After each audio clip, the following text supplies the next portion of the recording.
소녀의 이름은 연화가 아니옵니다. 관아의 마당 한복판, 포졸들이 사방을 에워싼 가운데 흙투성이 무릎을 꿇은 조그마한 여인의 목소리가 쩌렁쩌렁 울렸습니다. 군수는 대청마루 위에서 낯빛이 백지장처럼 하얗게 질렸고 금부도사의 눈이 가늘게 좁혀졌지요. 여인의 손에는 낡고 거무튀튀한 된장단지 하나가 들려 있었습니다. 황토와 소금과 세월이 켜켜이 엉겨붙은 언뜻 보기엔 그저 허름한 장독 조각에 불과한 것이었지요. 허나 그 단지가 열리는 순간 관아의 대청마루에 늘어서 있던 아전들의 낯빛이 일제히 잿빛으로 변하였습니다. 그 중 한 명은 그 자리에서 그만 오줌을 지렸고 군수는 기둥을 부여잡으며 다리가 풀려 주저앉았습니다. 단지 속에서 쏟아져 나온 것은 썩어 문드러진 된장도 그 흔한 재물도 아니었습니다. 20년이라는 세월을 꾹꾹 눌러 담아온 핏빛으로 물든 진실이었지요. 대체 저 여인은 무엇을 알고 있는 것일까요? 그 된장단지에는 어떤 기막힌 사연이 숨겨져 있었던 것일까요? 자, 오늘의 기막힌 사연 시작합니다. 늦가을 찬 바람이 처음으로 산등성이를 넘어오던 날, 경상도 어느 작은 마을 박진사 댁살인문 앞에 초라한 가마 하나가 멈추어 섰습니다.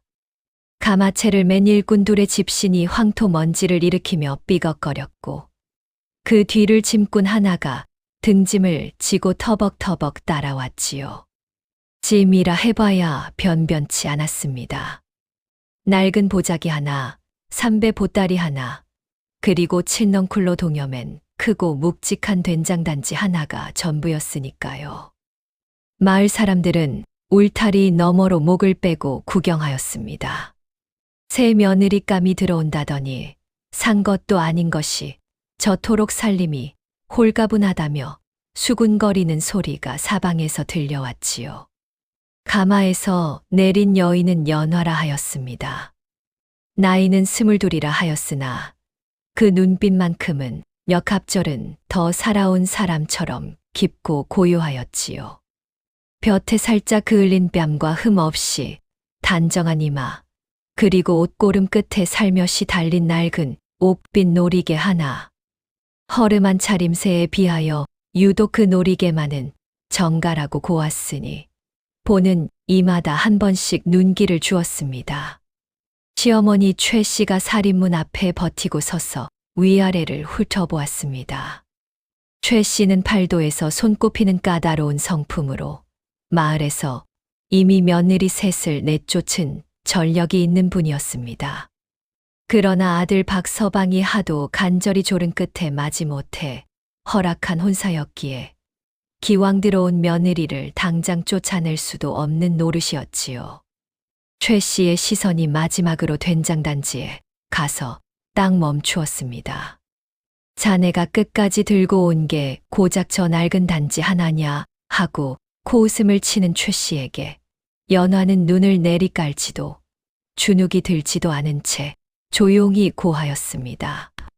어머니, 이 단지 하나만 있으면 소녀는 어디서든 살아갈 수 있사옵니다. 하고 말이지요. 최 씨는 코방귀를 뀌었습니다. 허나 연화의 음성에 담긴 그 서늘하고도 단단한 울림이 어딘지 모르게 마음 한켠을 쿡 찌르고 지나가는 것을 느꼈습니다.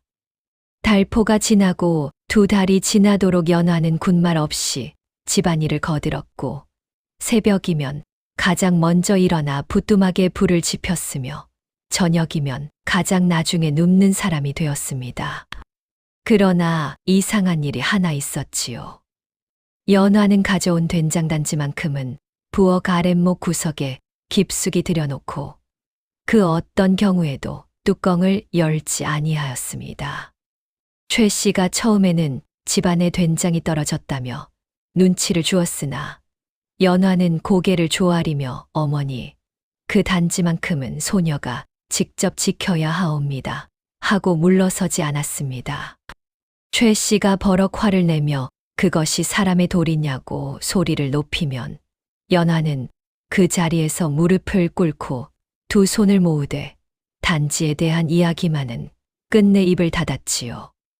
동짓달 달빛이 박진사대 기와장을 하얗게 물들이던 어느 밤, 연화는 혼자 부엌에 앉아 단지를 무릎 위에 올려놓고 조용히 쓰다듬었습니다. 그 손이 어찌나 애틋하던지 창호지 너머로 엿보던 박서방은 자기도 모르게 발길을 거두었습니다. 아내의 뒷모습에서 그가 본 것은 살아 숨쉬는 사람의 그리움이 아니라 오랫동안 홀로 삭혀온 깊은 슬픔의 냄새였지요. 된장단지를 에워싼 의무는 조용히 그러나 집요하게 커져가고 있었습니다. 정월 대보름이 지나고 봄 기운이 돌기 시작하자 박진사댁에는 묘한 긴장이 감돌기 시작하였습니다. 연화가 들어온 지 넉 달이 흘렀건만 그 된장단지는 여전히 부엌 아랫목 구석에서 뚜껑 하나 열리지 않은 채로 자리를 지키고 있었지요. 최 씨의 의심은 날이 갈수록 묵은 된장처럼 꾸덕꾸덕 굳어져 갔습니다. 마을 안악들이 모이는 우물가에서 수군거림이 시작된 것도 그 즈음이었습니다. 박진사댁 세 며느리가 큰 단지 하나를 갖고 들어왔는데 시어머니한테도 절대 열어보이질 않는다더라 하는 소문이 퍼지기 시작하였지요. 어느 노파는 필시 그 안에 저주 인형이 든 것이라 하였고 또 다른 이는 전 서방을 죽인 독약이 들었을 것이라 하였습니다. 아무도 모르는 사이 된장단지는 마을 사람들의 입방아 속에서 점점 흉물스러운 물건으로 둔갑해 가고 있었지요. 최 씨는 마침내 결심을 굳혔습니다. 어느 날 밤 연화가 우물에 물을 기르러 나간 사이 최 씨는 부엌으로 발소리를 죽여 들어갔습니다. 손에 불씨를 담은 종지를 들고 아랫목 구석에 쭈그리고 앉아 단지의 뚜껑에 손을 얹는 순간 그 묵직한 뚜껑이 꿈쩍도 하지 않았습니다. 안에서 무언가로 단단히 봉해 놓은 것이었지요. 최 씨가 힘을 주어 비틀어 보았으나 마치 땅에 박힌 바위처럼 요지부동이었습니다. 그때 등 뒤에서 조용한 음성이 들려왔습니다. 어머니, 거기 계셨군요. 연화가 물동이를 붓두막 위에 내려놓으며 최 씨를 바라보고 있었습니다. 놀라 뒤로 물러선 최 씨의 가슴이 방망이질을 쳤지요. 허나 연화의 얼굴에는 노기도 당황한 기색도 없었습니다. 마치 이 일이 벌어질 것을 이미 알고 있었다는 듯한 고요한 눈빛이었지요. 최 씨는 오히려 더 목소리를 높였습니다. 내가 우리 집 며느리로 들어왔으면 집안에 비밀이 있어서는 아니 될 것이야. 당장 그 단지를 열어보여라 하고 다그쳤지요. 연화는 잠시 눈을 감았다가 다시 떴습니다. 그리고는 무릎을 꿇어 앉으며 어머니, 그 단지는 소녀의 어머니께서 목숨보다 귀하게 여기시던 것이옵니다. 때가 되면 반드시 열어드리겠사옵니다. 허오나 지금은 아직 그때가 아니옵니다. 하고 고하였습니다. 그 서늘한 말 한마디가 최 씨의 뒤통수를 얼음장으로 후려치는 듯하였습니다. 때가 되면이라니 대체 무슨 때를 기다린다는 것이냐 하고 다시 물으려 하였으나 연화의 눈에 어린 그 무게감이 최 씨의 입을 잠시 막아버렸지요. 그것은 분노가 아니었습니다.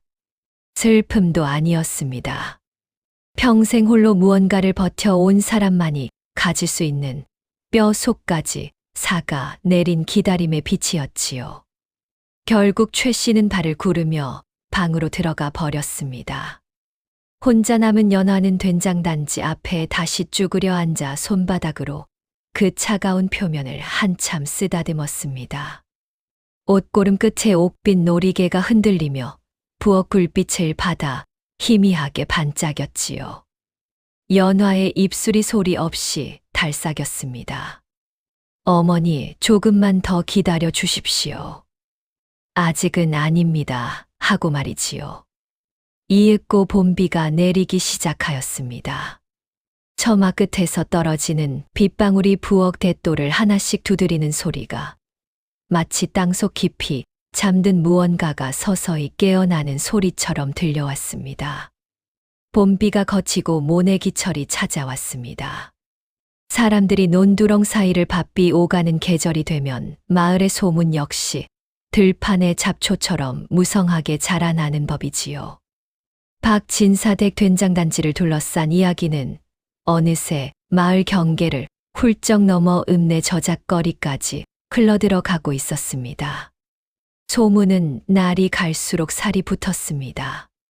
처음에는 단지 속에 전 서방의 뼈다귀가 담겨 있다더라 하는 정도였으나 열흘이 지나자 그 단지를 열면 악귀가 튀어나온다더라 하는 이야기로 부풀었고, 보름이 지나자 이미 마을 우물 하나가 그 단지 탓에 말라버렸다더라 하는 데까지 이르렀습니다. 마을 훈장 나리에 처 이 씨는 제 남편에게 박진사 댁과는 왕래를 끊으라 다그쳤고, 박진사 댁에 드나들던 두부 장수도 슬그머니 발길을 끊었지요. 그러한 소문들 사이로 유독 눈에 띄는 인물이 하나 있었습니다. 읍내에서 포목 장사를 한다고 알려진 사내 황씨였지요.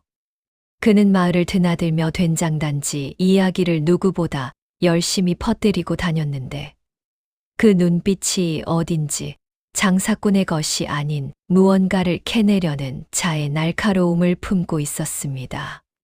그가 지나가는 자리마다 된장단지 이야기가 한 가지씩 새로 보태졌고, 최 씨의 귀에도 어김없이 그 이야기들이 전해졌습니다. 그런데 황 씨가 진심으로 움직이기 시작한 것은 소문이 아니라 그가 직접 두 눈으로 본 것 때문이었습니다. 어느 아침 장터를 오가는 연화의 옷고름 끝에서 낡은 옥빛 놀이개가 흔들리는 것을 목격한 순간이었지요. 황 씨는 그 자리에서 발이 굳어버렸습니다. 심장이 쿵 내려앉는 듯한 기분이었지요. 그 놀이개는 황 씨가 평생 잊지 못하는 물건이었습니다. 20년 전 아비가 피투성이 손을 내밀며 가져오라 하였으나 끝내 손에 넣지 못하였다는 바로 그 옥빛 놀이개였으니까요. 아비는 죽는 날까지 그것을 원통이 여겼습니다. 저것을 가졌더라면 증거가 없어졌을 것을 그 집 안악 소나기가 어찌나 새던지 하고 이를 갈았지요. 황 씨는 연화의 뒷모습에서 시선을 거두지 못하였습니다. 설마 하는 마음과 틀림없다는 확신이 동시에 그의 가슴을 조여왔습니다. 저 여인이 그날 밤 살아남은 아이라면 저 된장단지 안에 무엇이 들어있는지도 자명하였지요. 소문이 가장 크게 번진 날은 장날이었습니다. 읍내 장터에 나온 박서방이 포목 가게 앞을 지나치다 황 씨와 마주쳤는데, 황 씨가 느닷없이 박서방의 팔목을 잡아 끌며 귓가에 속삭였습니다.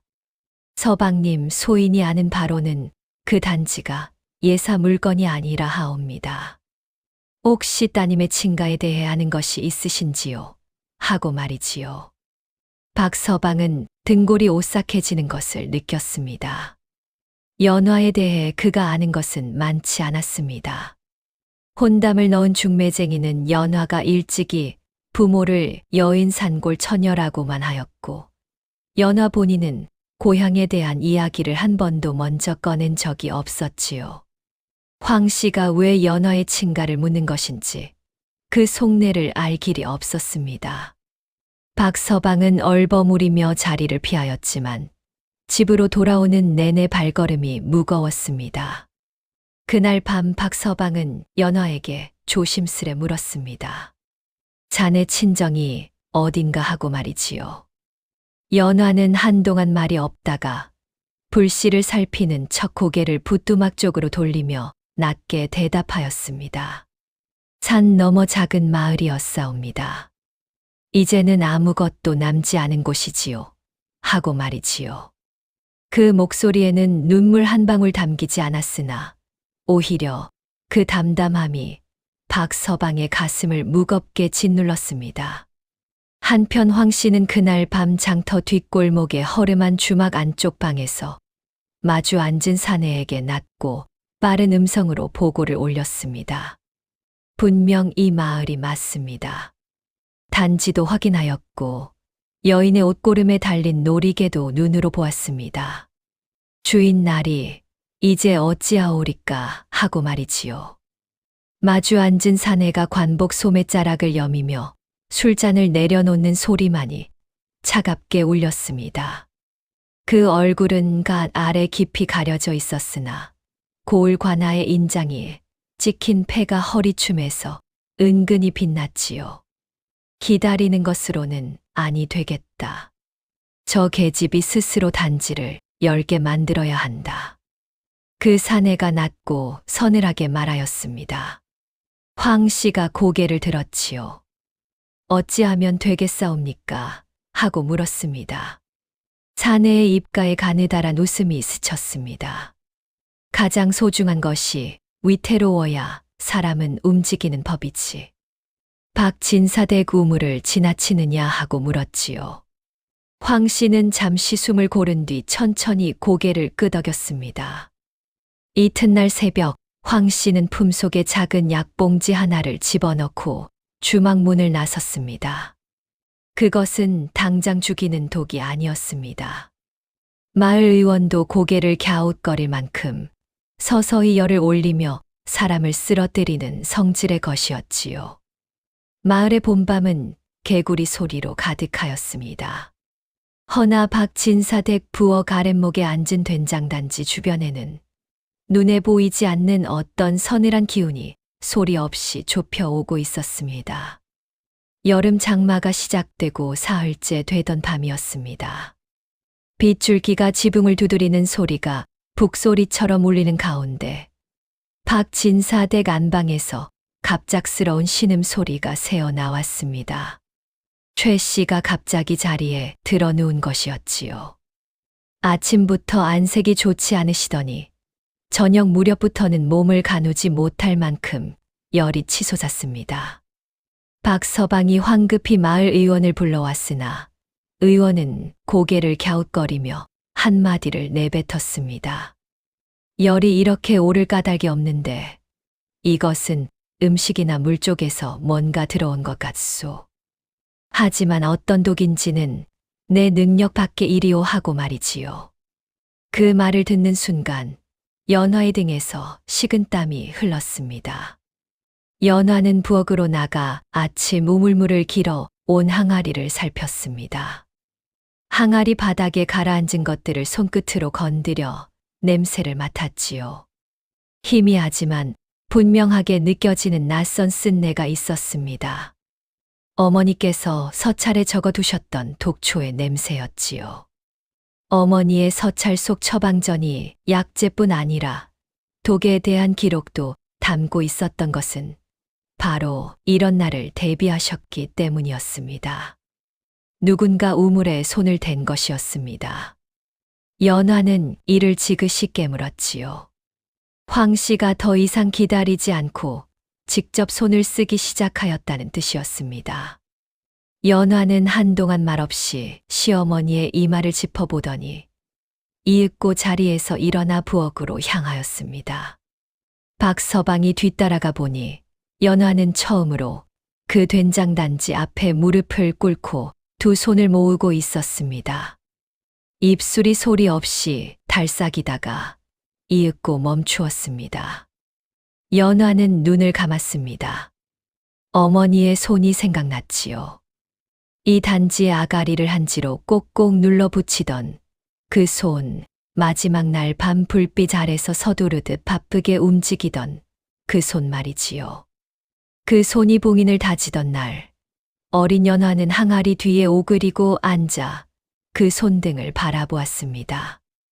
어머니의 손등에는 핏줄이 도드라져 있었고 손가락 마디마디가 부들부들 떨리고 있었지요. 그러나 손만은 한치의 흔들림도 없이 단지를 감쌌습니다. 어머니는 단지의 바닥 아래에 손수 만든 빈 공간을 숨겨 두셨습니다. 무쇠로 다진 이중 바닥이었지요. 그 안에 밀랍으로 겹겹이 봉한 서찰들을 넣고 그 위로 된장을 가득 채워 봉인하셨습니다. 세월이 아무리 흘러도 어떤 습기도 어떤 손길도 그 안까지는 닿지 못하게 하셨던 것이지요. 살아 있어야 한다, 연화야. 그 봉인 속에 어머니는 그 말을 함께 눌러 넣으셨던 것이지요. 20년이었습니다. 연화는 조용히 숨을 내쉬고 손을 뻗어 그 봉인을 천천히 풀기 시작하였습니다. 박서방은 숨을 멈추었습니다. 단지의 아가리를 감싸고 있던 것은 여러 겹의 한지였는데 거기에는 먹물로 작은 글씨들이 촘촘하게 적혀 있었지요. 박서방이 등잔을 가까이 가져가 들여다보니 그것은 무언가의 처방전이었습니다. 갖가지 약재의 이름과 다리는 방법, 그리고 어떤 독에 쓰는 해독 처방인지가 빼곡하게 적혀 있었지요. 어머니는 알고 계셨던 것입니다. 언젠가 이 단지가 열려야 하는 날이 오면 그것은 평화로운 날이 아니라 누군가가 가족의 목숨을 쥐고 흔드는 날일 것이라고 말이지요. 그래서 처방전을 가장 바깥에 가장 먼저 손이 닿는 곳에 두신 것이었습니다.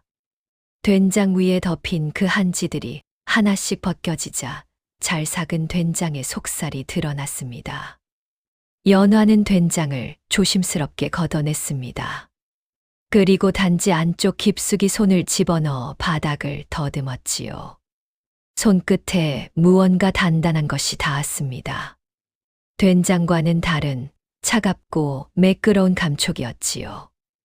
연화는 손가락으로 그 가장자리를 따라가다가 작은 홈 하나를 찾아냈습니다. 그 홈에 손톱을 걸어 힘을 주자 뚜껑처럼 단지의 바닥 한쪽이 소리 없이 들려 올라왔습니다. 어머니가 손수 만드신 이중 바닥이었지요. 단지 안쪽에 무쇠로 덧댄 비밀 공간이었습니다.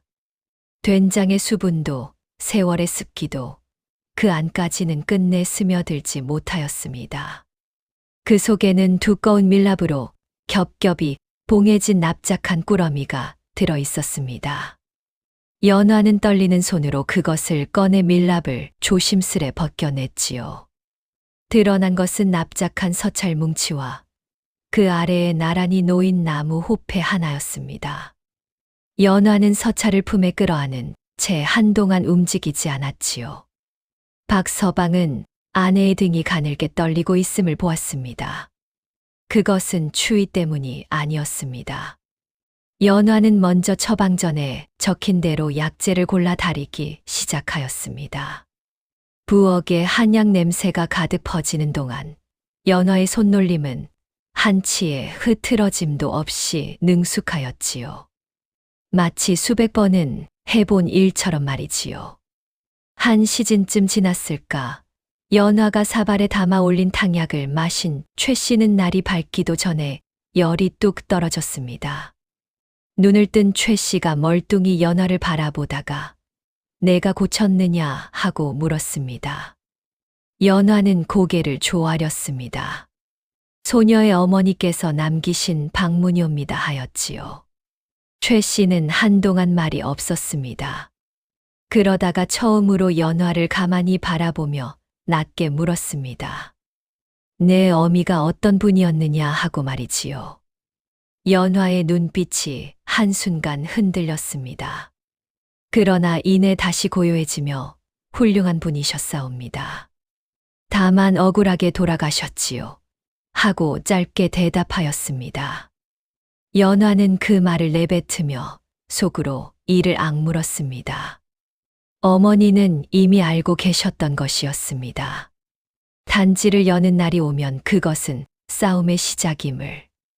그래서 처방전을 봉인 바깥에 두셨던 것이지요. 어머니의 준비는 20년 전에 이미 완성되어 있었습니다. 그 짧은 대답 속에 담긴 것이 무엇인지 최 씨는 어렴풋이 느꼈습니다.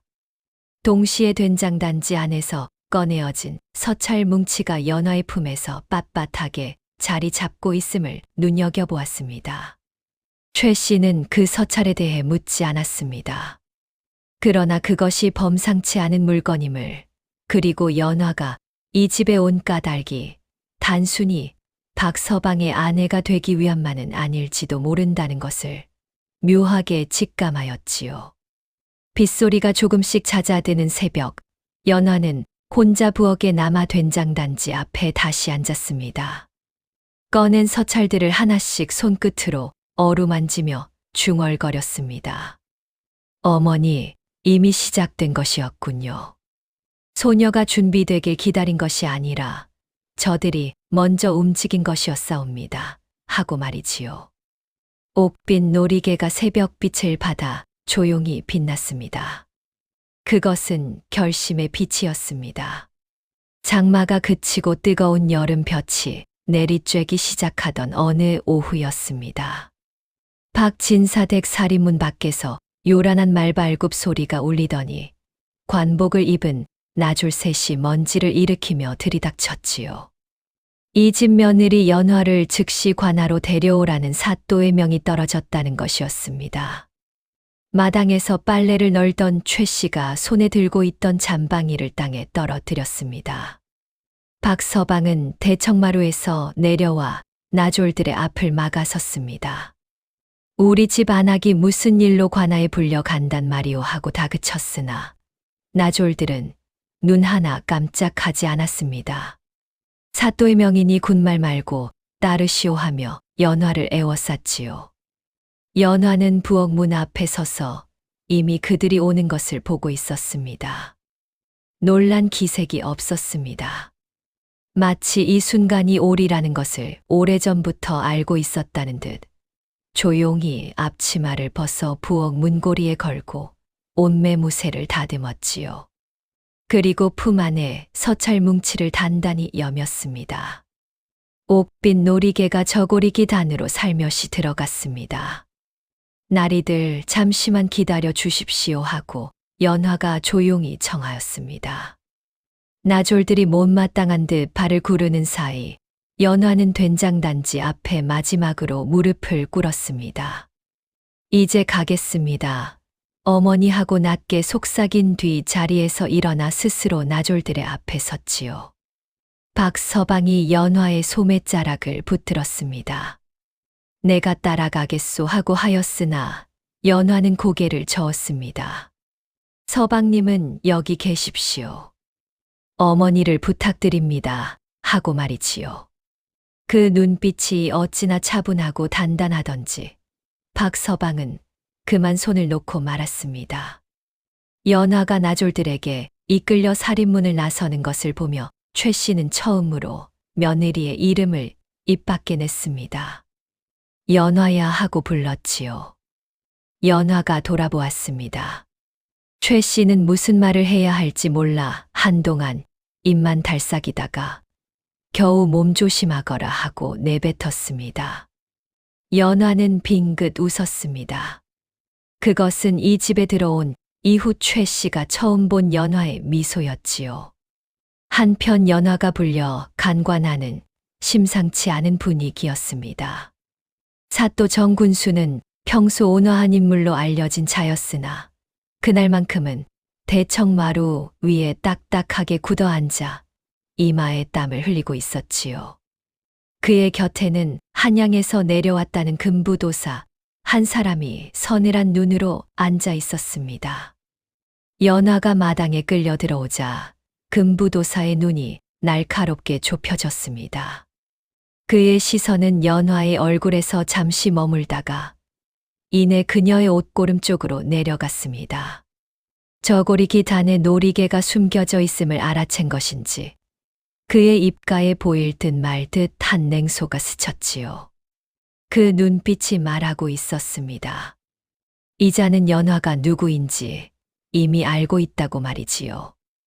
연화는 그 눈빛을 정면으로 받아내며 마당 한복판에 무릎을 꿇었습니다. 가슴 안쪽 품에서 서찰 뭉치가 든든하게 느껴졌지요. 두렵지 않은 것은 아니었습니다. 허나 20년을 기다려 온 이 순간이 두려움보다 먼저였습니다. 마침내 때가 온 것이었지요. 박서방은 그날 밤 잠을 이루지 못하였습니다. 된장단지 앞에 홀로 앉아 있다가 아내가 관아로 끌려가던 모습이 자꾸 눈앞에 어른거렸지요. 연화는 두렵지 않은 듯하였습니다. 그런데 그 담담함이 오히려 박서방의 가슴을 더욱 무겁게 짓눌렀습니다. 두려움 없이 저런 걸음을 걸을 수 있는 사람은 이미 모든 것을 각오한 사람이거나 아니면 잃을 것이 없는 사람이거나 둘 중 하나였으니까요. 새벽 딸기 울기 전 박서방은 부엌에 남겨진 된장단지 앞에 쪼그려 앉았습니다. 연화가 서찰들을 꺼내 가고 난 뒤에도 단지 안에는 무언가가 더 남아있지 않을까 싶어서였지요. 손을 집어넣어 바닥을 더듬다 보니 손끝에 된장의 감촉과는 다른 차갑고 단단한 것이 닿았습니다. 손가락으로 가장자리를 따라가니 가느다란 홈이 느껴졌지요. 박서방은 반신반의하며 그 홈에 손가락을 걸어 힘을 주었습니다. 그러자 단지 바닥의 한쪽이 소리 없이 들려 올라왔습니다. 무쇠로 덧댄 이중 바닥이었지요. 연화가 서찰들을 꺼낼 때 미처 보지 못하였거나 아니면 일부러 남겨두었던 것이 분명하였습니다. 그 비밀 공간 안에 납작하게 끼워진 채 남아있는 것이 하나 있었습니다. 밀랍이 벗겨진 자리에 홀로 남겨진 납작한 나무패 하나였습니다. 어느 관아의 이름인지 알 수 없는 붉은 글씨가 새겨진 소형 호패였지요. 박서방은 그것을 등잔빛 아래 가까이 들여다보았습니다. 거기에 새겨진 이름을 읽는 순간 그의 손이 덜컥 떨렸습니다. 이름은 낯설었으나 그 옆에 적힌 관직명이 문제였습니다. 그것은 20년 전 이 고을에서 가장 큰 힘을 쥐었던 자, 지금의 정군수의 전임 군수, 즉 현사또의 아비뻘 되는 인물의 것이었습니다. 박서방의 머릿속에서 지난 반년의 기억들이 한꺼번에 맞물리기 시작하였습니다. 연화의 고향은 산 너머 작은 마을이었고 이제는 아무것도 남지 않은 곳이라 하였습니다. 황 씨는 연화의 친가를 캐묻고 다녔습니다. 한양에서 금부도사가 내려왔습니다. 그리고 연화는 된장단지 안에 20년 묵은 무언가를 숨겨 품고 살아왔습니다. 그 모든 것의 중심에 이 낡은 호패가 있었던 것이었지요. 박서방은 자리에서 벌떡 일어났습니다. 최 씨가 안방에서 인기척을 듣고 문을 열었습니다. 무슨 일이냐 하는 물음에 박서방은 어머니, 저는 연화를 데려와야겠습니다. 하고 말하였지요. 최 씨는 눈살을 찌푸렸습니다. 밤중에 관아를 어찌 들어가겠다는 게냐 하였으나 박서방은 이미 집신을 꿰어 신고 있었습니다. 어머니, 우리 집 안악은 그냥 아무것도 모르는 산골 처녀가 아닌 것 같습니다. 그리고 관아에서 그녀를 죄인 다루듯 해서는 아니 될 것입니다. 하고 말하였습니다. 최 씨가 그의 등 뒤로 무어라 소리쳤으나 박서방은 이미 살인문을 밀고 나서고 있었습니다. 박서방이 관아 앞에 당도하여 담장 아래를 서성이고 있을 때 예상치 못한 사람이 그 앞에 나타났습니다. 다름 아닌 연화였지요. 묶이거나 끌려 나오는 것이 아니라 스스로 문을 나서는 걸음이었습니다. 연화의 표정이 아까보다 훨씬 가벼워져 있었습니다. 박서방이 놀라 다가서니 연화가 조용히 말하였습니다. 서방님, 고맙습니다. 오실 줄 알았습니다. 하고 말이지요. 박서방은 품에서 호패를 꺼내 연화에게 내밀었습니다. 연화의 눈이 잠깐 흔들렸다가 곧 고요해졌습니다. 그것도 아셨군요. 하였지요. 박서방은 천천히 고개를 끄덕였습니다. 자네가 이 집에 온 것은 그냥 시집 온 것이 아니지 않소 하고 물었습니다. 연화는 긴 침묵 끝에 입을 열었습니다. 소녀의 어머니는 이 고을 옛 군수의 탐욕에 가문이 멸문되던 날 밤 목숨으로 된장단지를 지켰습니다. 소녀는 그 뜻을 이루어 드려야 할 사람이 옵니다. 하고 말이지요. 그 말이 새벽 공기를 타고 조용히 퍼져 나갔습니다. 박서방은 한동안 말이 없었습니다. 그러다가 한쪽 무릎을 땅에 꿇으며 입을 열었지요. 그렇다면 이제부터는 혼자가 아니오 하였습니다. 연화의 눈에 처음으로 눈물 한 방울이 맺혔습니다. 그것은 슬픔이 아니라 오래 홀로 버텨온 사람이 처음으로 기댈 곳을 얻었을 때 흘리는 눈물이었지요. 두 사람의 등 뒤로 먼동이 트기 시작하였습니다. 그리고 관아 안쪽 깊은 곳에서 어둠 속에 앉아 그들을 바라보는 누군가의 눈이 차갑게 빛나고 있었습니다. 관아에서 집으로 돌아온 이튿날 밤이었습니다. 연화와 박서방이 나란히 앉아 서찰 뭉치를 펼쳐보고 있을 때였지요. 연화의 어머니가 20년에 걸쳐 한 장씩 써 내려간 그 서찰들에는 옛 군수, 이 판관이 저지른 죄악의 기록이 낱낱이 적혀 있었습니다. 백성들의 논밭을 억지로 빼앗은 일, 세금을 중간에서 착복한 일, 그리고 그에 맞선 연화 아버지의 상소를 묻어버리고 온 가문을 멸문시킨 일까지 핏빛 먹으로 한자 한자 눌러 적은 증거들이었지요. 박서방은 서찰을 읽는 손이 떨렸습니다. 이것을 세상에 내놓으면 현 군수의 가문도 뒤집힐 것이오 하였지요. 연화는 고개를 끄덕였습니다. 그것이 어머니의 뜻이었사옵니다. 억울하게 돌아가신 아버지와 어머니, 그리고 그날 밤 함께 죽어간 마을 사람들의 넋을 위로해 드리는 것이 소녀가 살아온 이유입니다. 하고 낮게 말하였지요. 두 사람이 서찰을 살피는 그 시각, 박진사댁 담장 밖에는 어둠 속에 인기척들이 모여들고 있었습니다. 5, 아니 7명은 좋게 되어 보이는 그림자들이 담장을 에워싸듯 자리를 잡았지요. 그들 손에는 관복이 아닌 검은 포대기가 들려 있었고 그 중 하나의 손에서는 기름 먹인 횃불이 낮게 이글거렸습니다. 신호탄처럼 살인문이 발로 차이며 열렸습니다. 인기척에 놀란 최 씨가 안방에서 비명을 질렀고 박서방은 본능적으로 연화의 앞을 막아섰습니다. 복면을 두른 사내들이 마당 안으로 쏟아져 들어오며 된장단지와 서찰을 내놓아라. 그러면 목숨만은 살려주마 하고 소리쳤지요. 연화는 그 자리에서 서찰 뭉치를 품속 깊이 밀어 넣었습니다. 박서방이 부엌 벽에 걸린 지팡이를 집어들고 앞에 섰지요. 이 집에서 아무것도 가져가지 못한다 하고 외쳤습니다. 허나 사내들의 수는 많았고 기세는 거칠었습니다. 지팡이를 휘두르는 박서방이 첫 번째 사내를 밀어냈으나 곧바로 두 번째가 달려들어 그를 마당 바닥으로 쓰러뜨렸습니다. 횃불을 든 사내가 부엌 문 앞으로 성큼 다가섰습니다.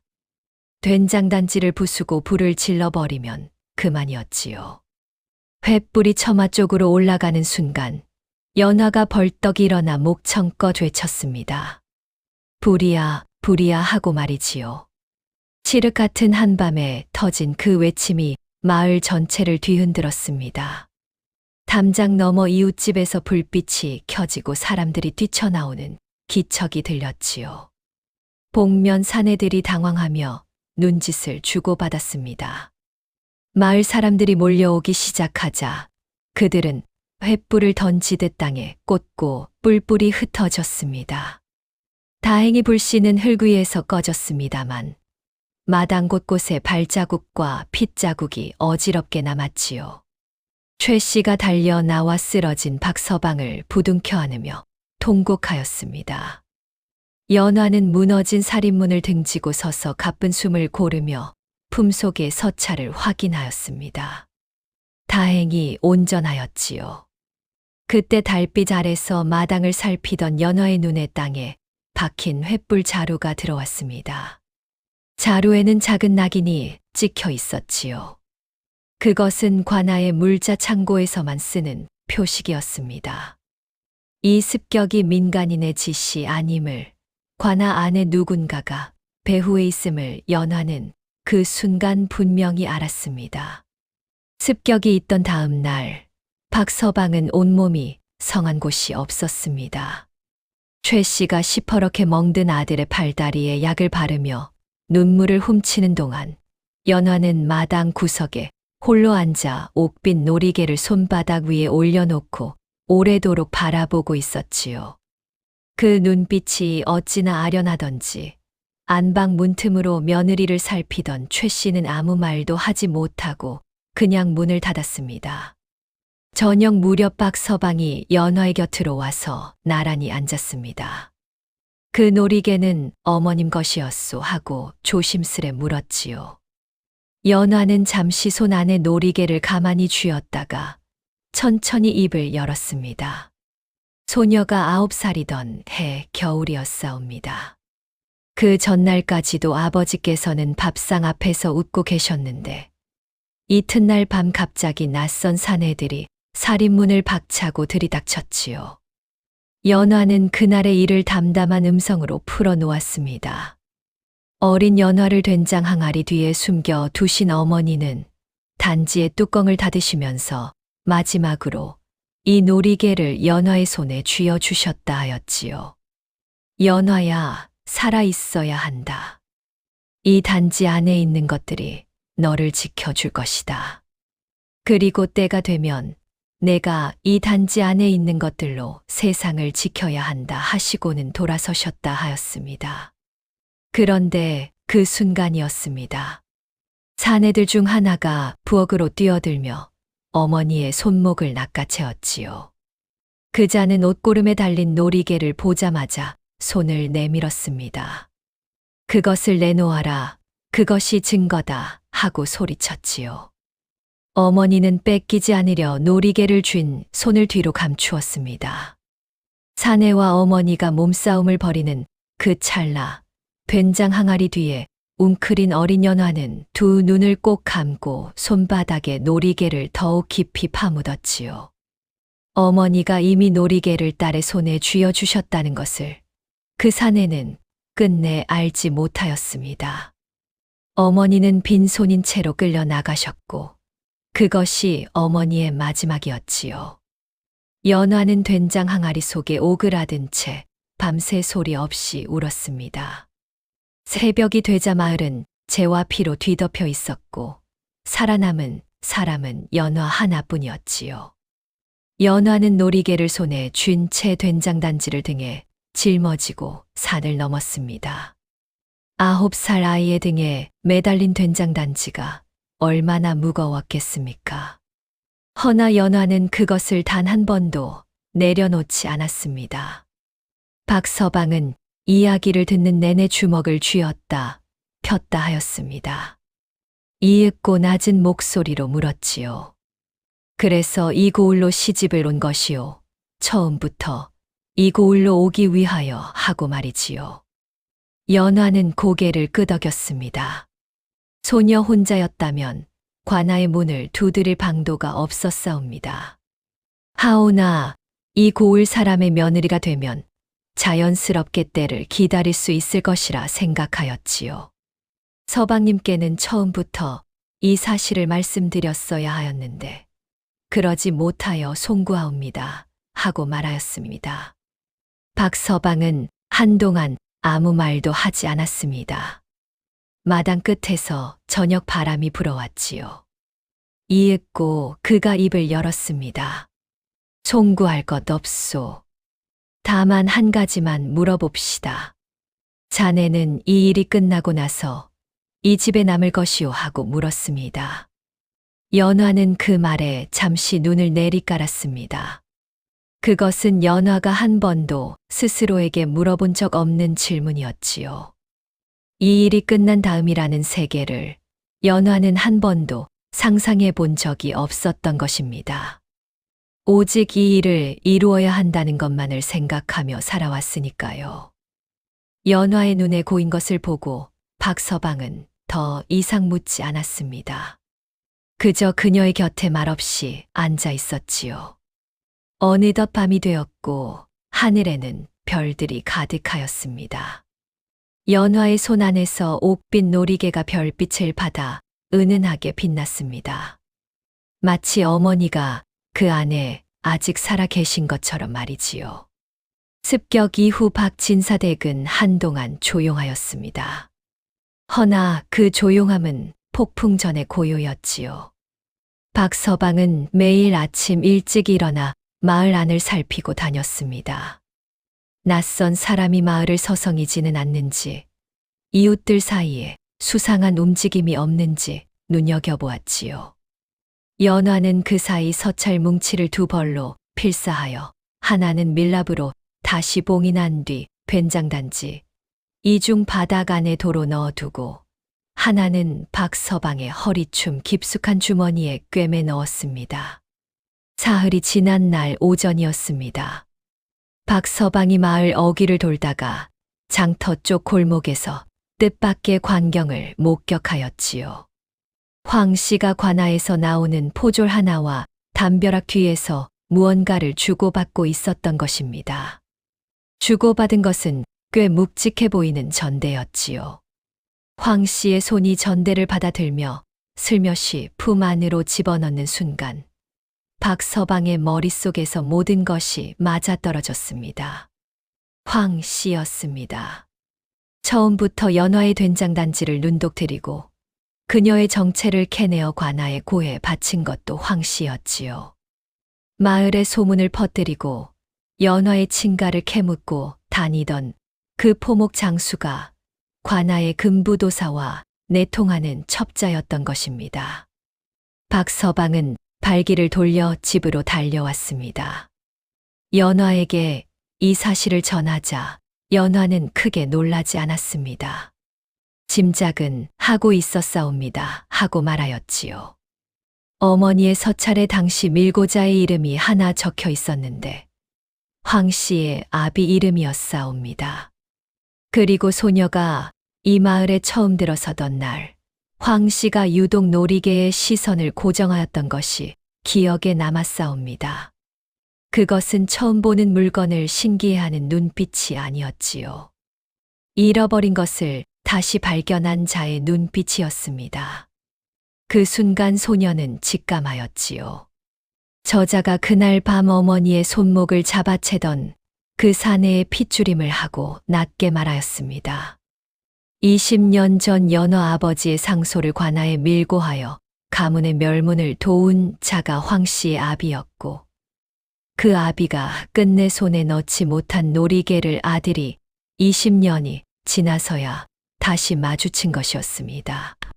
대를 이어 같은 짓을 하고 있었던 것이지요. 박서방의 눈이 분노로 달아올랐습니다.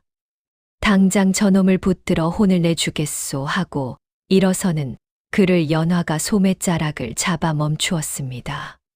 서방님, 화는 나중에 내셔도 됩니다. 지금 우리에게 필요한 것은 저자가 아니라 저자의 배후이옵니다 하고 말하였지요. 박서방이 눈살을 찌푸리자 연화가 이어 말하였습니다. 황 씨를 앞세워 관아로 들어가는 것이 이 서찰을 올바른 손에 전달할 수 있는 유일한 길이옵니다 하고 말이지요. 연화의 계획은 이러하였습니다. 황 씨를 역으로 이용하는 것이었지요.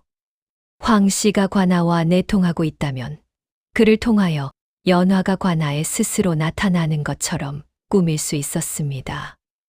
허나 실상은 그 자리에서 서찰을 군수가 아닌 한양에서 내려온 금부도사에게 직접 전달하는 것이었지요.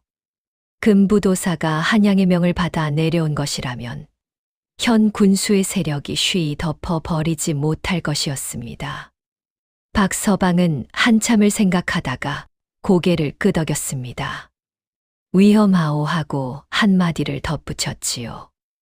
연화는 미소를 지었습니다. 소녀는 9살부터 위험한 길을 걸어왔사옵니다 하였습니다. 그날 밤 연화는 황 씨의 주막을 찾아갔습니다. 황 씨는 연화가 홀로 찾아온 것에 놀라며 경계하였지요.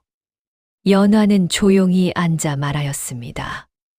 나리, 소녀는 더 이상 버티기 어렵사옵니다.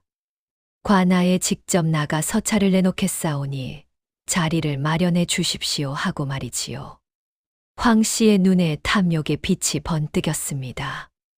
그는 자신이 연화를 꺾었다고 생각하였지요.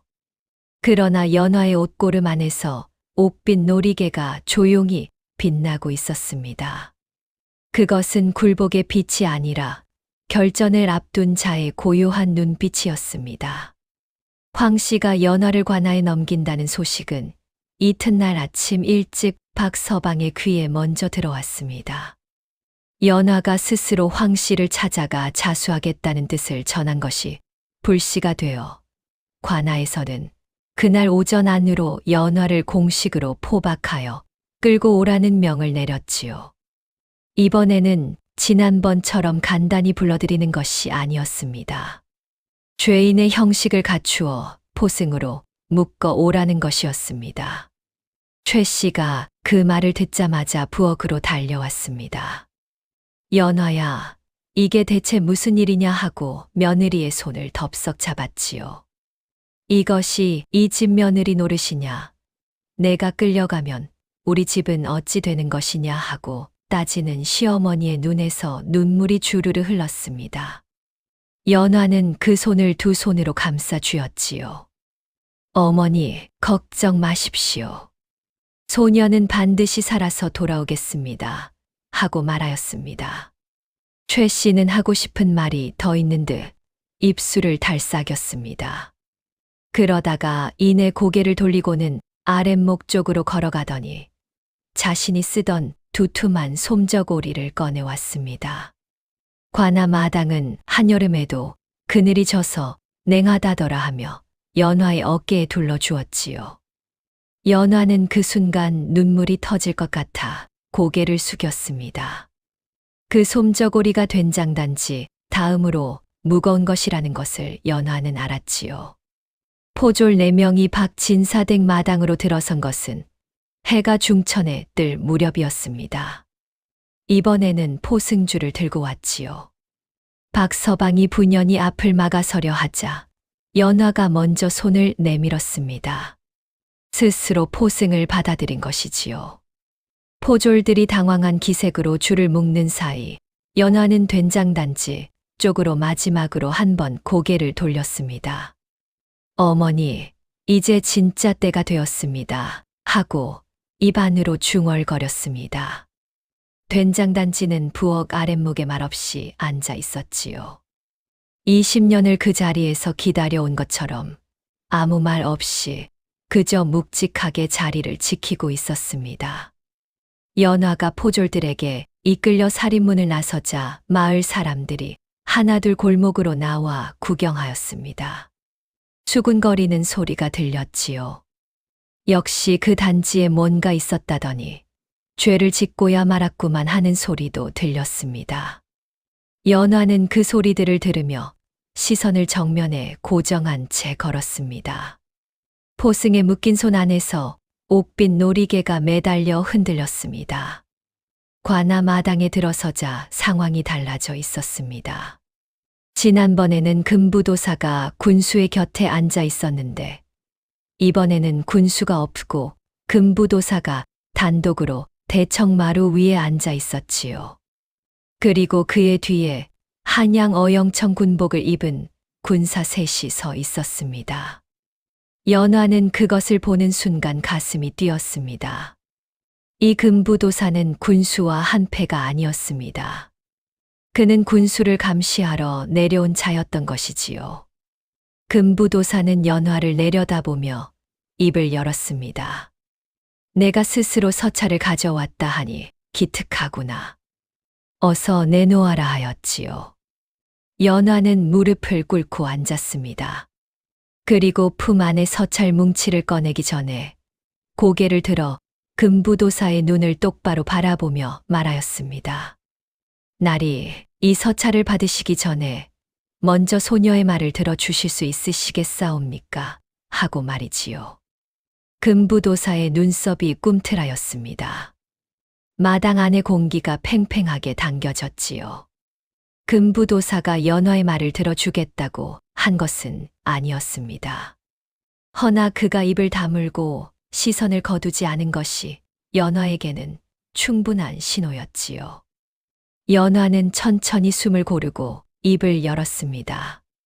나리, 소녀의 이름은 연화가 아니옵니다. 소녀의 본명은 이 고을 전직 현감, 이 참봉의 딸 이순이옵니다. 하고 말하였지요. 마당 안에 있던 포졸들이 일제히 고개를 돌렸습니다. 금부도사의 눈이 가늘어졌습니다. 그 순간 대청마루 옆문이 벌컥 열리며 군수정 씨가 뛰쳐나왔습니다. 뒤늦게 소식을 들은 것이 분명하였지요. 얼굴이 발갛게 달아올라 있었고 그 눈에는 공포와 분노가 뒤섞여 있었습니다. 전연의 말을 믿지 마시오. 저것은 멸문된 역적 가문의 후손으로 관할을 농락하려는 것이오 하고 소리쳤지요. 연화는 군수의 얼굴을 보았습니다. 20년 전 그날 밤 아버지를 역적으로 몰아상소를 묻어버리고 온 가문을 불태운 그 군수는 이미 이 세상에 없었지요. 허나 그 아들이 아비의 자리를 물려받아 앉아 있었습니다. 그 자는 아버지가 저지른 일을 모른 채 앉아 있는 것인지 아니면 알면서도 덮고 있는 것인지 연화는 알 수 없었습니다. 다만 어느 쪽이든 이 서찰이 군수의 손에 들어가서는 아니 된다는 것만은 분명하였지요. 연화는 금부도사를 향해 말하였습니다. 나리, 이 서찰은 20년 전 소녀의 어머니께서 된장단지 속에 숨겨 지켜 오신 것이옵니다. 그 안에는 당시 이 고을 군수, 이 판관이 저지른 죄악의 기록이 낱낱이 담겨 있사옵니다. 논밭을 빼앗긴 백성들의 이름, 착복한 세금의 액수, 그리고 아버지의 상소를 묻은 증거가 먹으로 적혀 있지요. 소녀는 이것을 나리의 손에 드리고자 이 자리에 왔사옵니다. 하고 또렷하게 말하였습니다. 군수가 앞으로 성큼 나서며 저 서찰을 빼앗아라 하고 포졸들에게 호통을 쳤습니다. 허나 포졸들은 눈치를 보며 움직이지 않았지요. 금부도사가 손을 들어 군수를 제지하였습니다. 군수 나리, 본관은 한양포도청의 명을 받아 이 고을의 과거 치정 사건을 조사하러 내려온 사람이요. 그 서찰이 본관의 조사와 관련이 있다면 먼저 살펴봄이 마땅하지 않겠소 하고 낮고 단호하게 말하였습니다. 군수의 낯빛이 잿빛으로 변하였습니다. 금부도사가 연화에게 고개를 끄덕였습니다. 연화는 두 손으로 서찰 뭉치를 받들어 금부도사에게 올렸습니다. 그 순간 된장단지를 든 박서방이 관아 마당 안으로 성큼 들어섰습니다. 포졸들이 막으려 하였으나 금부도사가 손짓으로 그를 들이었지요. 박서방은 된장단지를 마당 한복판에 내려놓았습니다. 나리, 서찰의 원본은 이 안에 있사옵니다. 단지의 바닥에 이중으로 된 비밀 공간이 있사옵니다. 소녀의 어머니께서 손수무쇠로 덧대어 만드신 것이니 된장 속 20년의 세월에도 글씨 하나 상하지 않고 보존되어 있을 것이옵니다. 하고 연화가 말하였습니다. 그리고 박서방이 품에서 낡은 나무패 하나를 꺼내 금부도사 앞에 두 손으로 올렸지요. 20년 전 이 고을 군수, 이 판관의 호패이옵니다. 같은 비밀 공간 안에 함께 봉해져 있던 것이니 증거로 살펴 주시옵소서 하고 박서방이 말하였습니다. 금부도사의 눈이 호패 위에서 잠깐 멈추었다가 이내 단지 쪽으로 옮겨졌지요. 금부도사가 아전을 시켜 단지를 열게 하였습니다. 아전이 된장을 걷어내고 바닥을 더듬더니 이윽고 이중 바닥의 홈을 찾아 조심스레 들어 올렸지요. 밀랍봉인이 고스란히 남아있는 납작한 꾸러미가 그 안에서 모습을 드러냈습니다. 밀랍을 벗겨 내자 20년 묵은 먹글씨가 첫 장부터 조금의 번짐도 없이 선명하게 모습을 드러냈지요. 바로 그 순간이었습니다. 군수 정 씨가 갑자기 아전의 옆을 밀치며 손을 뻗었습니다. 서찰을 낚아채어 불태워 버리려는 것이 분명하였지요. 마당 한켠에 불씨가 담긴 화로가 보였습니다. 군수의 손이 서찰에 닿기 직전 박서방이 몸을 날려 군수의 팔목을 틀어잡았습니다. 두 사람이 마당 바닥에 뒤엉켜 뒹굴었고 아수라장 속에서 서찰 한 장이 바닥에 흩어졌지요. 금부도사가 벌떡 자리에서 일어서며 저자를 잡아라 하고 외쳤습니다. 어영청 군사들이 군수의 양팔을 잡아 제압하였지요. 군수는 끌려가면서도 이깟 종이 쪼가리 하나로 본관을 엮으려 하느냐. 이것은 위조된 가짜다.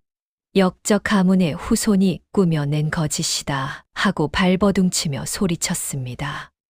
그 목소리가 관아 마당을 쩌렁쩌렁 울렸지요. 포졸들이 우왕좌왕하였고 마당 안의 공기가 다시 한번 팽팽하게 당겨졌습니다. 금부도사가 서찰을 손에 든 채 마당 한복판에 굳어 섰습니다. 증거가 있어도 발뺌하는 군수를 제압하려면 서찰 외에 살아있는 목소리가 필요하였지요. 연화는 그 광경을 무릎 꿇은 채로 지켜보았습니다. 포승이 묶인 두 손 안에서 옥빛 놀이개가 작게 떨렸습니다.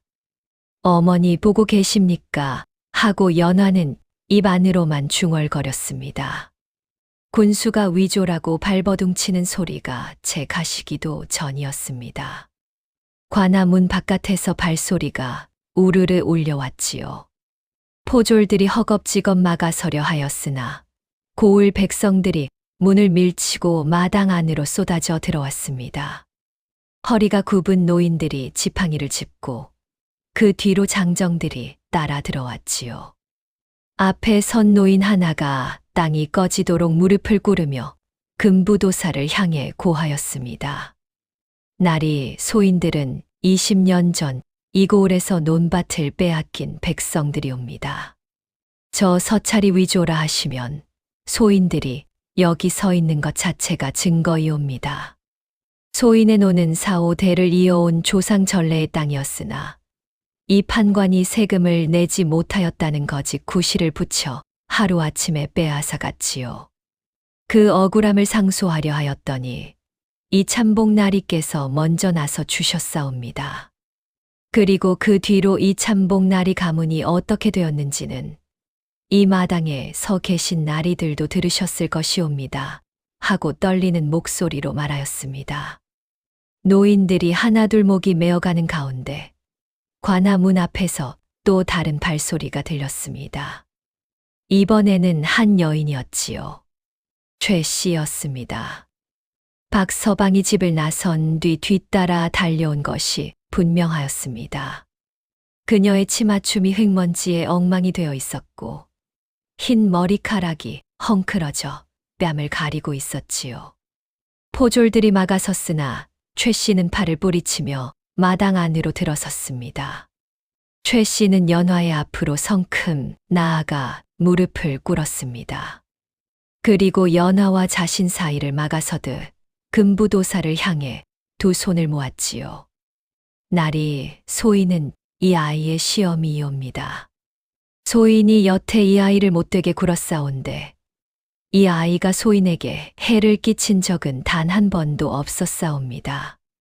오히려 소인이 독에 쓰러졌을 때 이 아이가 단지를 열어 소인의 목숨을 건졌지요. 위조란 있을 수 없는 일이옵니다. 소인이 몸으로 증인이 되겠사옵니다. 하고 말하였지요. 연화는 그 자리에서 고개를 들었습니다. 최 씨의 눈이 붉게 충혈되어 있었지요. 그것은 분노도 두려움도 아니었습니다. 20년을 며느리 셋을 내쫓아 온 그 단단한 자존심이 처음으로 무릎을 꿇은 자리에서 흘리는 늙은 어머니의 눈물이었습니다. 연화는 아무 말도 할 수 없었지요. 군수가 다시 발악하였습니다. 저 늙은이들이 무슨 증거가 되느냐? 20년 전 일을 기억이나 하겠느냐 하고 소리쳤습니다. 그러자 노인들 사이에서 한 사람이 떨리는 손으로 품속에서 무언가를 꺼내 들었습니다. 오래된 토지 문서였지요. 이 판관에게 논밭을 빼앗기던 날 억지로 눌러야 하였던 손도장이 찍힌 문서였습니다.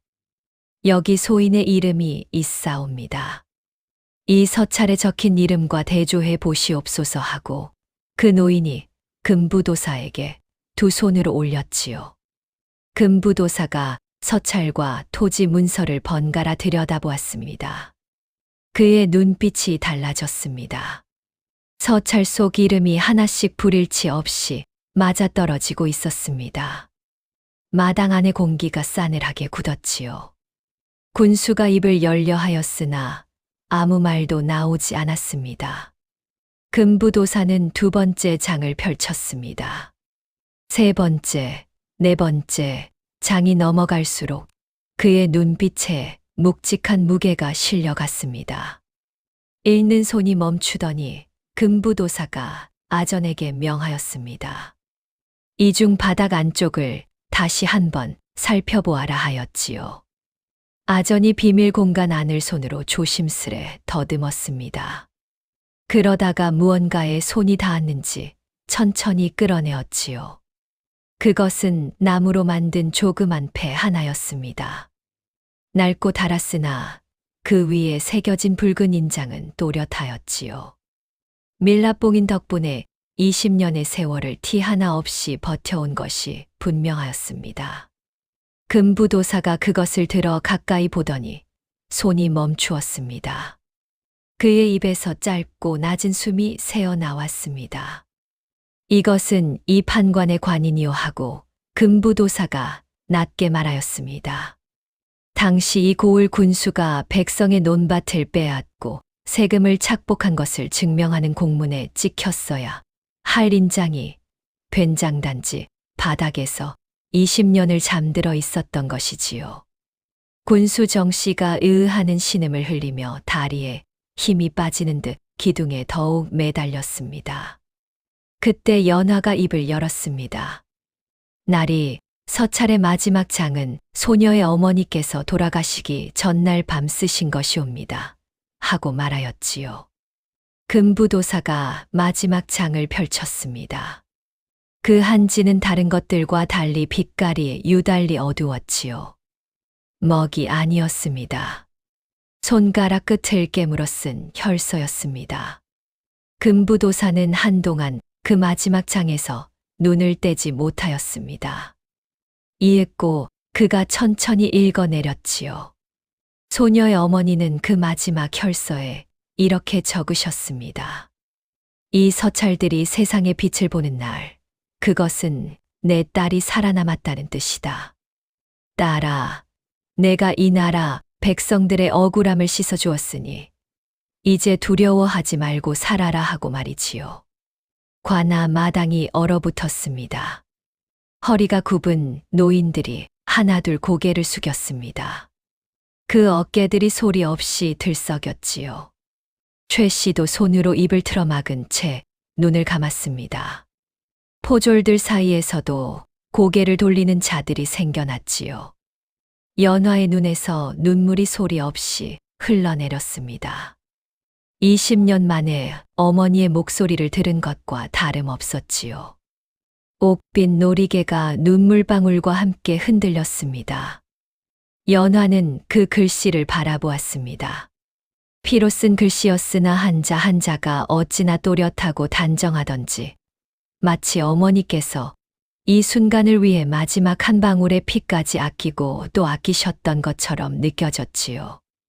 연화는 알았습니다. 어머니는 두려우셨을 것입니다. 사내들이 들이닥치는 소리를 들으며 손가락을 깨물어 이 글씨를 쓰실 때 그 손이 얼마나 떨리셨겠습니까? 그러나 어머니는 끝까지 글씨를 흘리지 않으셨습니다. 딸에게 남기는 마지막 말이었으니까요. 그 글씨 위로 연화의 눈물이 한 방울 떨어졌습니다. 번지며 퍼지는 눈물 자국이 어머니의 붉은 글씨와 한데 섞였지요. 어머니와 딸이 20년 만에 처음으로 한 곳에서 만나는 것 같았습니다. 금부도사가 천천히 자리에서 일어섰습니다. 그리고 군수를 향해 걸음을 옮기며 나직하게 말하였지요. 군수 나리, 이 자리에서 직인을 반납하시오. 본관이 한양에 올리는 보고서에 이 모든 증거를 첨부할 것이오 하고 말하였습니다. 군수가 무릎을 꿇었습니다. 그의 입에서 무언가 변명이 흘러나왔으나 그 말들은 마당에 가득한 백성들의 눈빛 앞에 아무 무게도 갖지 못하고 흩어졌지요. 금부도사가 아전에게 포승을 가져오라 명하는 소리가 들렸습니다. 연화의 손목을 묶고 있던 포승이 풀렸습니다. 포졸 하나가 조심스럽게 매듭을 풀며 송구하옵니다. 하고 고개를 조아렸지요. 연화는 풀린 손목을 내려다보았습니다. 붉게 눌린 자국이 손목 둘레를 돌아가며 남아 있었습니다. 그 자국 위로 눈물 한 방울이 떨어졌습니다. 최 씨가 연화의 곁으로 다가왔습니다. 아무 말 없이 연화의 손을 두 손으로 감싸 쥐었지요. 연화는 고개를 들어 하늘을 바라보았습니다. 한여름의 하늘이 눈이 시리도록 푸르렀습니다. 어머니, 이제 소녀는 어떻게 살아야 하는지 알 것 같습니다. 하고 마음속으로 말하였습니다. 박서방이 두 사람의 뒤에 서서 말없이 고개를 끄덕였지요. 군수 정씨가 포승에 묶여 끌려나가던 날, 고을 하늘에는 구름 한 점 없었습니다. 그 맑은 하늘 아래 화려한 관복 차림의 군수가 마당 한복판에 무릎을 꿇은 모습은 오가는 백성들의 눈에 오래도록 남았지요. 아전들이 수군거렸고 장터 상인들이 발걸음을 멈추었습니다. 어떤 노인은 그 자리에서 하늘을 향해 두 손을 모았지요. 연화는 그 뒷모습을 바라보았습니다. 통쾌하지 않았습니다. 가슴 한켠이 오히려 텅 비어 있는 것처럼 허허롭고 서늘하였지요. 20년을 기다려 온 이 순간이 막상 눈앞에 펼쳐지자 치솟는 기쁨보다 먼저 찾아온 것은 묵직하고 깊은 슬픔이었습니다. 원수를 갚았다는 것이 아니었습니다. 이제야 비로소 어머니께서 얼마나 무거운 것을 홀로 지고 사셨는지가 온몸으로 느껴졌기 때문이지요. 그 20년의 무게가 한꺼번에 연화의 가슴 위로 내려앉았습니다. 연화는 아무도 모르게 이를 꽉 깨물었습니다. 어머니, 이제 내려놓으셔도 됩니다. 하고 속으로 말하였지요. 한양에서 금부도사가 올린 보고서가 받아들여지는 데에는 보름이 채 걸리지 않았습니다. 20년 전 이 판관이 저지른 착복과 멸문의 증거들이 워낙 명명백백하였던 까닭이었지요. 조정에서는 이 판관의 후손들이 불법으로 차지하고 있던 논밭과 재산을 백성들에게 돌려주라는 명을 내렸습니다. 그리고 당시 억울하게 역적의 낙인이 찍혔던 연화의 아버지, 이 참봉의 이름에서 죄명이 씻겨 나갔지요. 황 씨는 내통자로 밝혀져 고을 밖으로 쫓겨났습니다. 그는 떠나는 날 아침 시장 입구에서 연화와 마주쳤지요. 황 씨는 땅이 꺼지도록 고개를 숙이며 용서를 구하였습니다. 연화는 잠시 그를 바라보다가 이렇게 말하였지요. 용서는 소녀가 드릴 수 있는 것이 아니옵니다.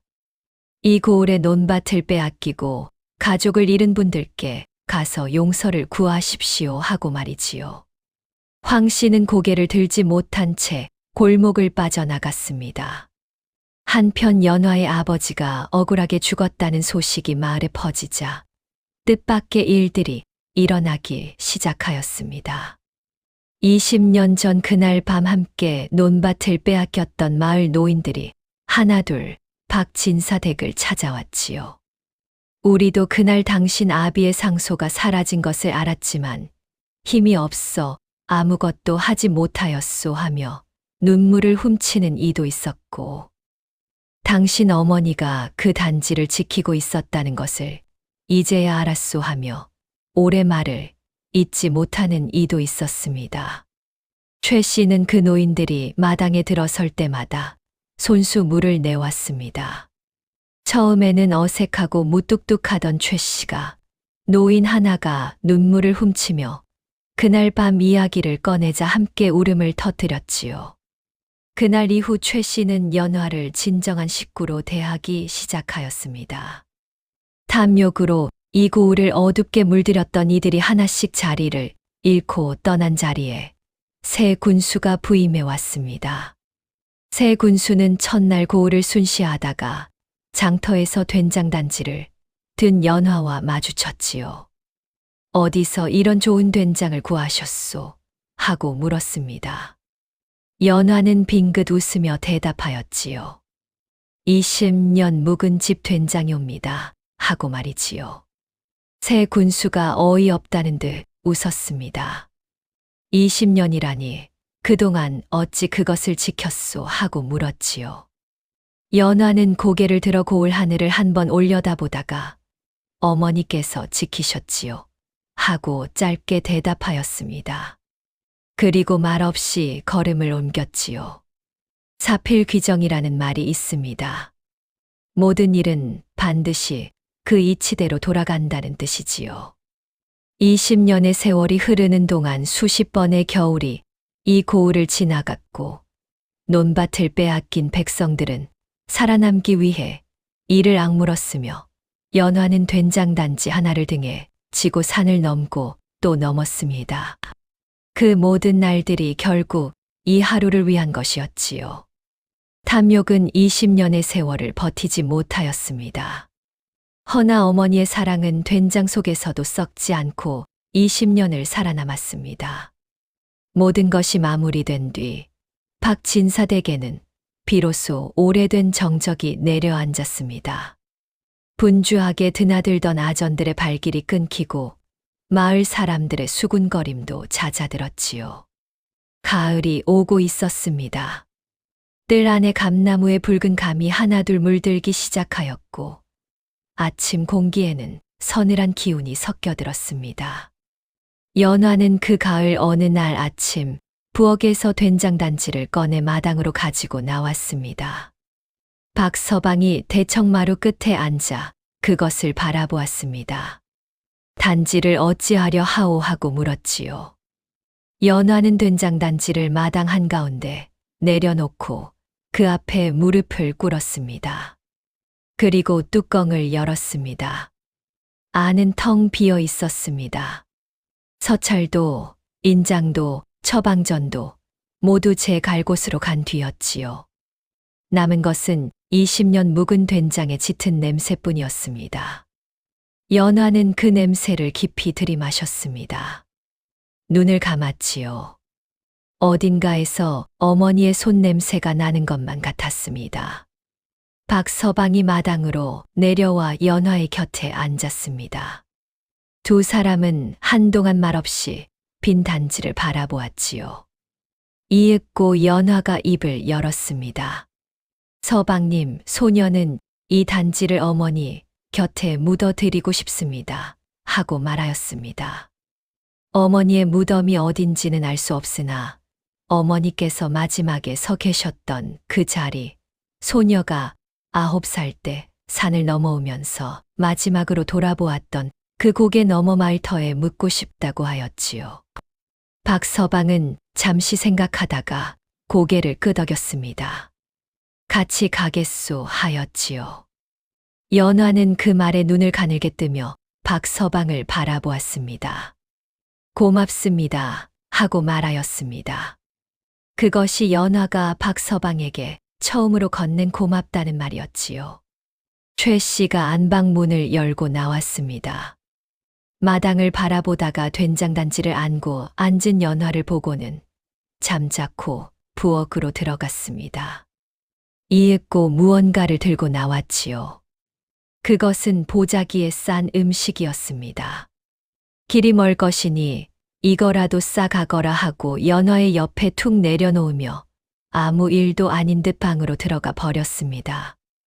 연화는 그 보자기를 보고 잠시 입술을 깨물었지요. 사흘 뒤 연화와 박서방은 고개 넘어 폐허가 된 마을터를 찾았습니다. 20년의 세월 동안 불탄 자리에는 잡목이 우거졌고 돌담의 흔적만이 군데군데 남아 있었지요. 연화는 어릴 적 기억을 더듬어 어머니가 마지막으로 서 계셨던 자리를 찾았습니다. 뒤뜰 모퉁이 오래된 감나무 한 그루가 여전히 서 있는 곳이었지요.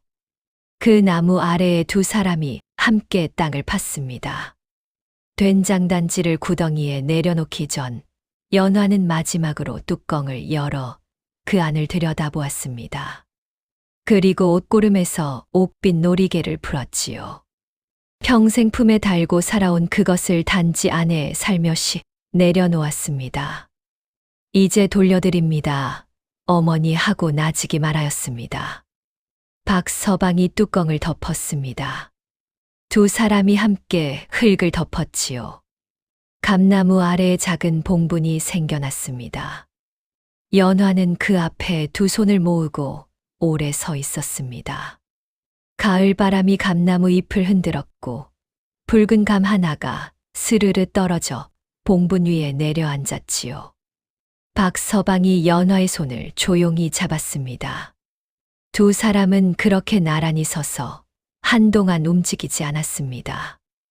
어머니가 20년을 지켜온 것이 마침내 땅속으로 돌아갔고 연화는 이제 처음으로 온전히 자기 자신의 것인 내일을 맞이하고 있었습니다. 세월은 흘렀습니다. 강물이 흐르듯 바람이 산을 넘듯 조용하고 쉼 없이 흘렀지요. 그 고을의 봄이 찾아올 때면 사람들은 의례 이런 이야기를 도란도란 나누곤 하였습니다. 20년 전 어느 안악이 된장단지 하나를 지켜 이 고을의 묵은 죄악을 씻어냈다는 이야기. 그 안악의 딸이 산을 넘고 또 넘어 이 고을에 시집을 와서는 때를 기다렸다는 이야기 말이지요. 할머니들이 손녀딸에게 들려주었고 어머니들이 딸의 등을 토닥이며 속삭였습니다. 억울함은 반드시 풀린다. 진심은 된장처럼 오래 묵을수록 깊어진다고 말이지요. 박진사댁에는 그 이듬해 봄에 아이의 울음소리가 울려 퍼졌습니다. 연화가 아들을 낳은 것이었지요. 최 씨는 산후조리를 하는 연화 곁에서 처음으로 밤을 꼬박 새웠습니다. 이전에는 단 한 번도 하지 않던 일이었지요. 새벽녘에 연화가 눈을 떠보니 최 씨가 아기를 안은 채 주름진 눈으로 바라보고 있었습니다. 최 씨는 연화와 눈이 마주치자 얼른 고개를 돌리며 아기 입이 내 아비를 닮았구나 하고 짧게 말하였지요. 그것이 최 씨 나름의 고맙다는 말이라는 것을 연화는 알았습니다. 박서방은 그해 가을 마당 한 구석에 새 장독대를 놓았습니다. 연화가 직접 콩을 삶아 메주를 쓰는 날 아침, 뜻밖에도 최 씨가 소매를 걷어붙이고 부엌으로 들어왔지요. 콩 삶는 일이라면 내가 너보다 30년은 더하였다 하며 소답해 자리를 잡고 앉으셨습니다. 두 사람은 나란히 앉아 아무 말 없이 솥을 들여다보았습니다. 물이 끓기 시작하자 최 씨가 불 위에 시선을 고정한 채 낮게 입을 열었지요. 연화야. 최 씨가 처음으로 며느리의 이름을 정겹게 불렀습니다. 내 어미의 단지에는 20년의 핏빛, 진실이 담겨 있었지. 허나 이제 내 단지에는 그런 것 담지 마라. 우리 식구를 먹여 살릴 진짜 진심만 꾹꾹 눌러 담아라 하고 말하였지요. 그 말이 끝나기 무섭게 최 씨는 다시 솥속만 뚫어지게 바라보았습니다. 뺨이 살짝 붉어진 것이 보였지요. 연화는 잠시 숨을 멈추었다가 이윽고 고개를 끄덕였습니다. 알겠사옵니다. 어머니 하고 말하였습니다. 그것이 연화가 이 집에 들어온 이래 처음으로 가슴 속에서 우러난 어머니라는 부름이었지요. 이듬해 봄에 담근 된장이 그 장독 안에서 차곡차곡 익어가기 시작하였습니다. 연화는 가끔 장독대 앞에 서서 단지들을 바라보았습니다. 이제 그 단지들 안에는 증거도 혈서도 묵은 슬픔도 없었습니다. 그저 소금과 콩과 햇볕과 바람이 만들어내는 순한 된장만이 익어가고 있었지요. 그것으로 충분하였습니다. 어느 날 이웃집 안악이 장독대 앞에 선 연화를 보고 물었습니다. 된장을 담그는 비법이 따로 있소 하고 말이지요. 연화는 잠깐 단지를 내려다보다가 고개를 들어 빙긋 웃으며 말하였습니다. 눌러 담는 것이옵니다. 꾹꾹 눌러 담고 봉인하고 기다리면 됩니다. 그리고 진심을 함께 담으면 어떤 세월도 그 맛을 썩히지 못하지요. 하고 말이지요. 안악은 고개를 끄덕이며 돌아갔습니다. 연화는 오래도록 그 자리에 서서 장독들을 바라보았습니다.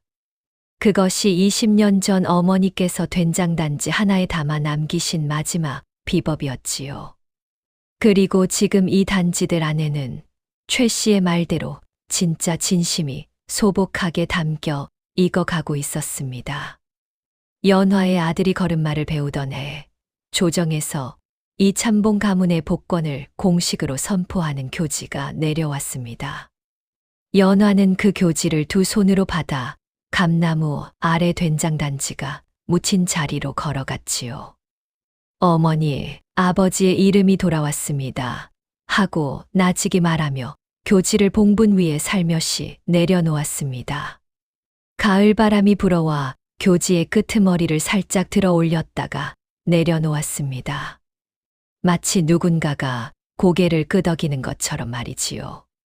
세상에는 이기는 것이 두 가지 있다 하였습니다.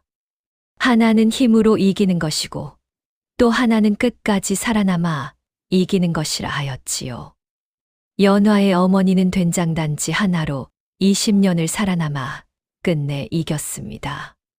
그리고 연화는 그 어머니가 살아남은 덕분에 이 고을의 봄을 맞이하였지요. 봄이 또 왔습니다. 감나무 아래 작은 봉분 위로 들꽃이 하나 피어났지요. 연화는 그 꽃을 보고 오랫동안 웃었습니다. 그것은 이 집에 시집 온 이후 처음으로 걱정 없이 웃는 웃음이었지요. 눈물도 없고 한도 없고 그저 봄날 볕처럼 따스하고 환한 웃음이었습니다.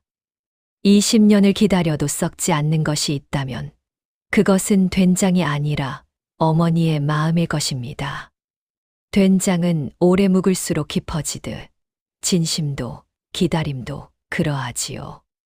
오늘 연화의 이야기가 여러분 가슴 한켠에 따뜻하게 고였기를 바랍니다. 댓글에 내 곁에 소중한 사람 이름 하나만 남겨주세요. 그것이 오늘의 행운이 되어 돌아올 겁니다. 편안한 밤 되십시오.